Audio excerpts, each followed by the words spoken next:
Em nosso estudo de hoje está no Evangelho de João, capítulo 3, versículo 12. Se vos tenho falado das coisas terrestres e não me credes, como crereis se vos falar das celestiais? Palavras de Jesus a Nicodemos. Emmanuel comenta na lição 136 do livro Caminho, Verdade e Vida, que tem como título Coisas Terrestres e Celestiais. No intercâmbio com o mundo espiritual, é frequente a reclamação de certos estudiosos relativamente à ausência de informações das entidades comunicantes no que se refere às particularidades alusivas às atividades em que se movimentam. Por que não se fazem mais explícitos os desencarnados quanto ao novo gênero de vida que foram chamados? Como serão suas cidades, suas casas, seus processos de relação comuns? Por que meios se organizam hierarquicamente? Terão governos nos moldes terrestres? Indagam outros relativamente às razões pelas quais os cientistas libertos do plano físico não voltam aos antigos centros de pesquisa e realizações, vulgarizando métodos de cura para as chamadas moléstias incuráveis, ou revelando invenções novas que acelerem o progresso mundial. São esses argumentos apressados da preguiça humana. Se os espíritos comunicantes têm tratado quase que somente do material existente a respeito das próprias criaturas terrenas, num curso metódico de introdução às tarefas mais altas e ainda não puderam ser integralmente ouvidos, que viria a acontecer se olvidassem compromissos graves, dando-se ao gosto de comentários prematuros?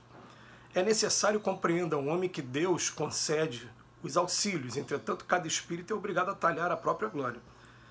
A grande tarefa do mundo espiritual em seu mecanismo de relações com os homens encarnados não é de trazer conhecimentos sensacionais e extemporâneos, mas a de ensinar os homens a ler os sinais divinos que a vida terrestre contém em si mesmo, iluminando-lhes a marcha para a espiritualidade superior.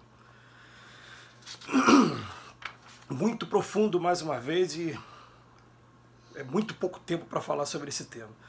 Mas Emmanuel vai pegar hoje um texto que está no Evangelho de João, de uma conversa que Jesus está tendo com Nicodemos, e que após falar sobre a necessidade de renascer da água e do Espírito, ele fala assim: eu estou falando de coisa da terra e você não acredita, se eu te falar das coisas celestiais, como é que não tem condições ainda? Mostrando claramente que a humanidade ela ainda não estava madura o suficiente para receber novas verdades. Essas novas verdades poderiam fazer o que fez com Paulo de Tarso, deixar cego e a pessoa simplesmente não entender muito o que está acontecendo.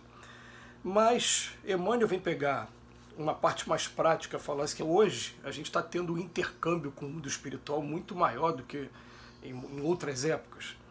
Em todos os lugares você vê alguém com a mediunidade. Isso já estava previsto nas escrituras que isso ia acontecer, né? Vossos filhos profetizarão, os sonhos, as línguas de fogo lá do Pentecostes, isso já estava previsto. Hoje é muito raro mesmo você encontrar pelo menos uma família que não tenha alguém que tenha uma sensibilidade maior com os espíritos. É claro que cada um vai escolher a sua religião e cada um vai dar o destino a isso, de acordo com o seu livre-arbítrio e com a sua liberdade, mas que é fato hoje que todo mundo tem. Mas as pessoas ficam perguntando, vem cá, por que os desencarnados não chegam pra gente, não falam pra gente mais sobre suas cidades, suas casas, seus processos de relações comuns, como se organiza hierarquicamente, como é que são os governos, né? E o Emmanuel está falando isso na década de 40, quando foi lançado esse livro, mas através das mãos do Chico Xavier depois viriam vários livros, como já tinham vindo nessa época aqui também, alguns falando de como era a vida do outro lado, dando uma ideia mais ou menos para a gente de como é a vida do outro lado, tanto nas regiões de sofrimento como nas regiões superiores, né? Mas são poucas as informações, e as informações elas não vêm de maneira explícita. E quando vem de maneira explícita, né, a gente quando vai falar de doutrina espírita, por exemplo, eu faço muita palestra sobre suicídio. E quando eu vou falar sobre suicídio, eu falo, gente, infelizmente eu não consigo pegar vocês pelo braço aqui. Vamos lá no Vale dos Suicidas para mostrar como é que eles sofrem. Eu não consigo fazer isso, mas peço pelo menos para levar em consideração que em todos os cantos do planeta, quando algum espírito tiver a oportunidade de se comunicar através de um médium qualquer, quando eu falo todos os cantos do planeta, pode ser na Ásia, na África, na Europa, na América do Norte, aqui no Brasil, qualquer lugar. E o espírito vai falar de suicídio, ele fala de sofrimentos muito grandes. Então, olha só, é muita gente falando, confirmando informações, pessoas sem se conhecerem. Por que a gente vai pagar para ver?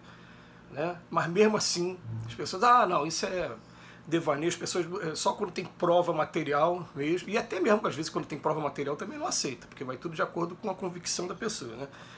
Mas hoje a gente tem informações sim de outros lugares, mas a gente tem que buscar de outros lugares do plano espiritual.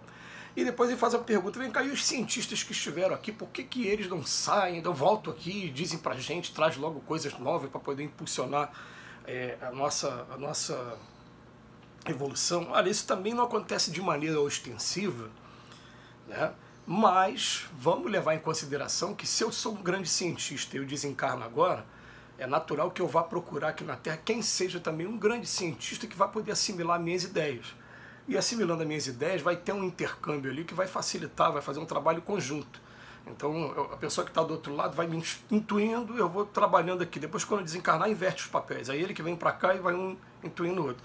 De maneira que a gente vai perceber o seguinte, para observar a nossa ciência, e a gente fica assim numa condição, né, que eles estão hoje proporcionando uma evolução tecnológica tão grande para a gente, mas ao mesmo tempo tão assim fugidia pra gente, fugidia no sentido do seguinte, se eu desencarno hoje e alguém me coloca em um mundo que não tenha nada das invenções que a gente tem aqui hoje, eu vou ficar me lembrando assim, mas lá tinha televisão, como é que faz a televisão? Não sei. Como é que faz a antena? Não sei. Qual é o material usado? Como é que fizeram o satélite, mandaram lá para cima para poder usar o telefone celular? Não sei. E a gente vai entendendo daquela visão do Charlie Chaplin, lá dos tempos modernos, lá na década de 50, né?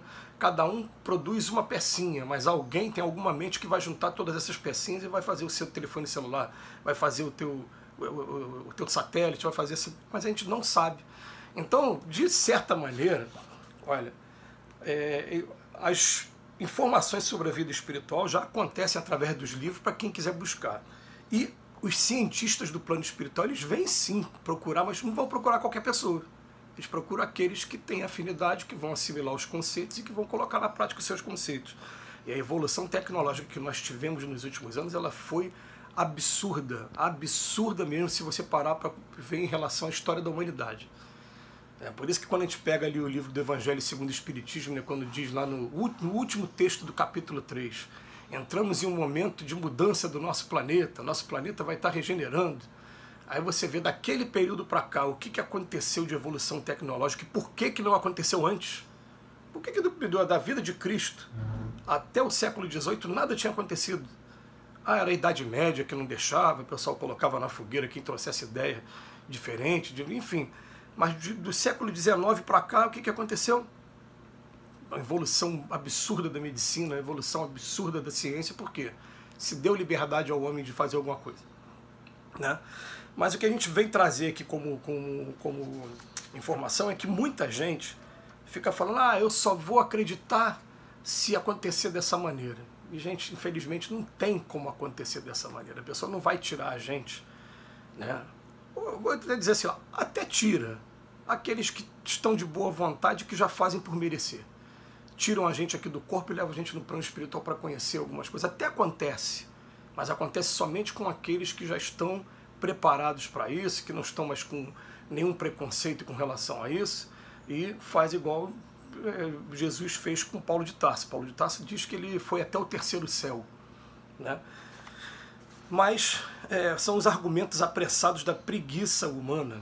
Ele vem falar do seguinte, né? Vem falar de que como é que ele vai trazer informações mais profundas se até com relação às coisas mais inocentes, mais prematuras, mais principiantes ainda a gente tem problemas. O nosso problema maior hoje é amar o próximo como a si mesmo. Quando eu aprender a amar o próximo como a si mesmo, eu vou ter evoluções tecnológicas, científicas, intelectuais, medicinais de todas as naturezas, porque eu tenho que aprender a avançar essa etapa. Porque se eu não avançar essa etapa, o que acontece? Aí vão me permitir descobrir a dinamite, ou ao invés de jogar a dinamite para abrir estradas, eu vou jogar em cima do outro, daqueles que eu considero inimigos.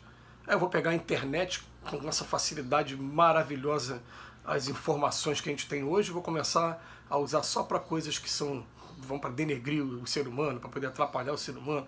Eu vou ficar utilizando sempre das oportunidades que Deus dá a gente para fazer um mal primeiro, abusando disso. Então, é necessário, compreenda o homem, que Deus concede auxílios. Entretanto, cada espírito é obrigado a talhar a própria glória. Está aqui na mensagem.